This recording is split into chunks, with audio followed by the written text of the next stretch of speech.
Assalamu alaikum. Our today's topic is exercise of Unit 6 Nasiruddin, the English textbook for class 9. The first question is, what are Nasiruddin's stories famous for? Nasiruddin was a philosopher, wise, witty man with a good sense of humor. His stories have been told almost everywhere in the world because they humorously reveal lessons on various life themes.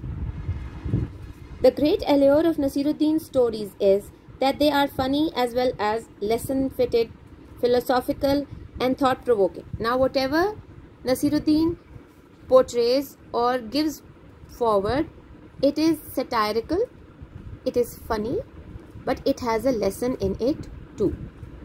Question 2. Which anecdote from the lesson you liked the most and why? Now, you can like any other anecdote. The one that I am giving you is my personal favorite. It's up to you. If you want to write about something else, then you can do it. But just take an idea from the answer that I am giving you.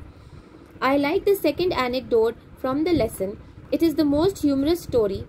It tells us that appearance is often deceptive because wearing a large turban could not make Nasiruddin to read the letter of the farmer. So, he placed his turban on the head of the farmer and asked him to read the letter. He wanted the farmer to know that turban was not an important part. The farmer told him that you're wearing such a big turban and then you can't read. So, as a reply, he said you can wear the turban and try to read the letter now. Question 3. Explain the point of laughter in the last story.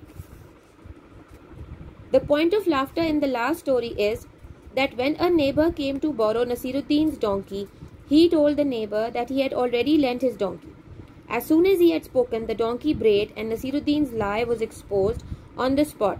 But Nasiruddin told him that he believed the words of a donkey in preference to his words, so he did not deserve to be lent anything.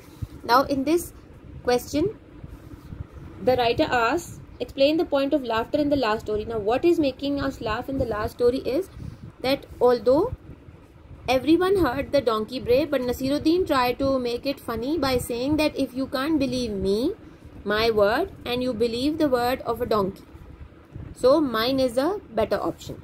Next is question 4. How were the thieves treated by Nasiruddin? The answer is, the thieves were treated by Nasiruddin in a very humorous way. He hid himself in a cupboard.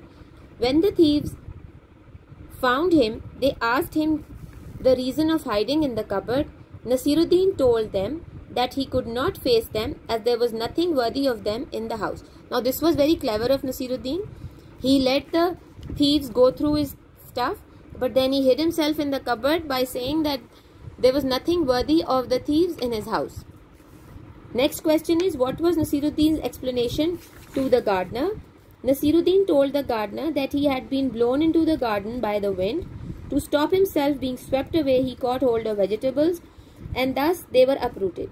When the gardener questioned him about the filled sacks of vegetables, he explained that this was what he was thinking about when he interrupted.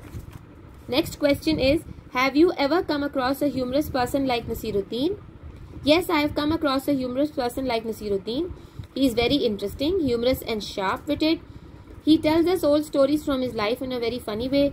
He usually cracks jokes and makes the environment beautiful. Now, funny people make you enjoy, they make you feel light-hearted. Next question is, write a note on the character of Nasiruddin using evidence from the lesson. The answer is, Nasiruddin is the starring character in a vast number of amusing tales. His stories have been told everywhere in the world. His tales are funny as well as lesson-filled. People read his stories and often quote him in their conversation. From his stories, it is evident that he was a philosopher, wise, witty man with a great sense of humor. He had the ability of facing any difficult situation boldly. He was the most learned and experienced man that had been a tailor, a merchant, a doctor, a religious person and a judge. He was one in all. He had many qualities. He could handle any situation in a very witty and philosophical way. He could make the listener laugh and enjoy and still pass on his hard message in a sweet way.